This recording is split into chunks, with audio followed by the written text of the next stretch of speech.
It's barely even been a month, and yet a whole bunch of people are already leaving, or well, retiring as I should say. From people like Tom Scott to Moose Knuckle to Matt Pat, a lot of YouTubers are leaving and retiring on the platform. Now I don't mention Captain Sparkles, mainly just because of the fact that, well, he didn't say he would retire, he just said he'd be walking away from Minecraft videos. Plus, Minecraft's community has already fucking killed the game, so like, what else could you really want? Now, my throat has been feeling like shit pretty much all day, so if I'm talking in a little bit of a lower voice, that's probably why. But today I kind of want to talk about why a lot of YouTubers are simply leaving, and just how YouTube isn't really the same anymore. Let's start off with the first one, and this is probably the most likely reason, just time itself.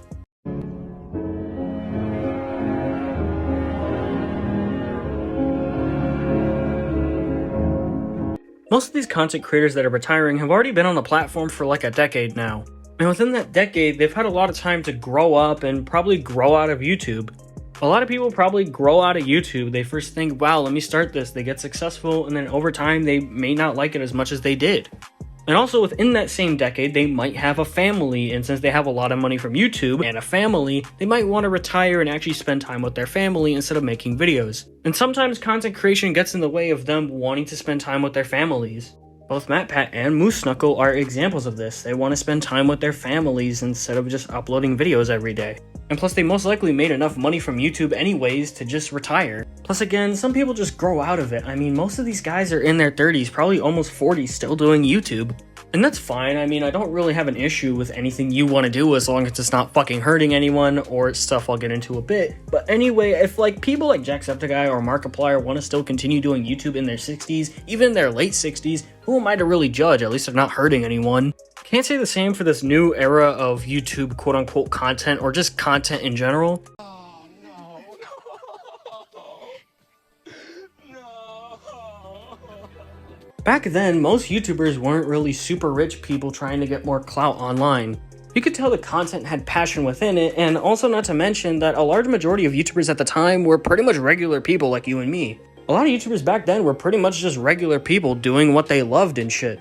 They had that sense of relatability and creativity with them that you don't really see nowadays. Like, Vanoss Gaming is literally just a guy playing games with his friends, and Jacksepticeye is a guy playing games who literally didn't have that much back in the day. A lot of these people felt like people instead of just feeling automated. And plus, people would actually get together and collab instead of just dramatize shit. Because after 2016, pretty much drama ruled over the platform, and it still does to an extent to this day, and not much of the YouTubers these days feel relatable. I mean, when was the last time you could relate to a content creator? Because you could smell the new modern content creator archetype from right a fucking way. They're most likely an industry plant or just insanely rich, and they only really make an ass out of themselves for money, all while creating super lazy content. Not to mention, they most likely scam their fucking fans because, yeah, of course you need that fucking money course. You need to get rich. You need that fucking money course. Fuck you, Pat! Seriously, I'm sick of your shit! Every fucking content creator nowadays just feels like a fucking robot in iRobot. Like, it's word for word, bar for bar, the same shit, just with different people. Like, most of it is like some fucking industry plant like Kai Cenat just hanging out with some random fucking celebrity because, ooh, look, you know, it's your favorite rapper, it's your favorite shitty rapper. Or they're literally trying to promote OnlyFans and gambling to their fucking audience, all while saying some shit like Riz or Gyat. More it's some dudes just literally trying to be a bunch of fucking degenerates with a camera all day. Like, there's no creativity with this, and pretty much every fucking content creator is on this wave. Which is why I don't blame YouTubers for quitting at this point in time, because I feel like this is the way content creation is going now, and it sucks. And most of the time, again, they're just making an ass of themselves, and their fans are just eating it up because they're so young and impressionable. And maybe YouTubers from back then don't want to be associated with this new breed of shitty content. Which is why I don't blame people like Matt Pat or Moose Knuckle retiring or other YouTubers leaving because, well, look at the shape of the platform nowadays. Again, what happened to the game I love?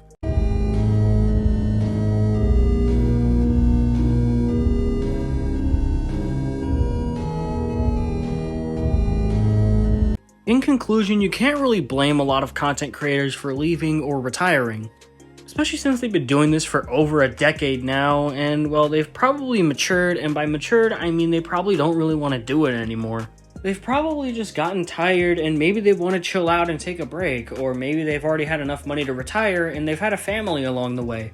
And maybe because they've already had a family along the way, they pretty much want to retire with said family. Nowadays, it's not like that. People are pretty much only in it for the money and fame nowadays, and it kind of shows with a lot of the big content creators now. That and all the bullshit that's going on with YouTube, whether it be drama, all these clout streamers and whatever, and all this promotion of NSFW material. Like, I know it's not Twitch levels of bad, but it's still pretty bad on the platform and it's still very noticeable. But the way that these platforms have been heading now, I kind of feel as if a lot of YouTubers are going to just start retiring, especially since MatPat already announced his retirement. I feel like it's going to start an echo chamber of that. I feel like this echo chamber that's going to happen because of MatPat's retirement is going to make a lot of people think about how long they've been on the platform and just start retiring. Like, as much as I love Dahi Denogla, I have a feeling that he's probably going to retire within the next year or so because of the fact that he already has a family, and plus he's been doing YouTube for so long. Does that mean every YouTuber that's been there since your childhood is going to leave? No, but I feel like a large majority are. Like, some people like Markiplier might still stay on the platform, but I feel like people like Dahi Denogla are probably going to retire. Call me a nostalgia junkie, but I really miss that era, and I wish YouTube would go back to that. I really wish we would go back to the era where everything was so creative and fresh and organic, and people would actually feel like a community. But I feel like that's not going to happen, and quite frankly, I feel like the damage that's already been done from shit like 2016 is, well, irreparable. Again, all back to one quote. What happened to the game I love?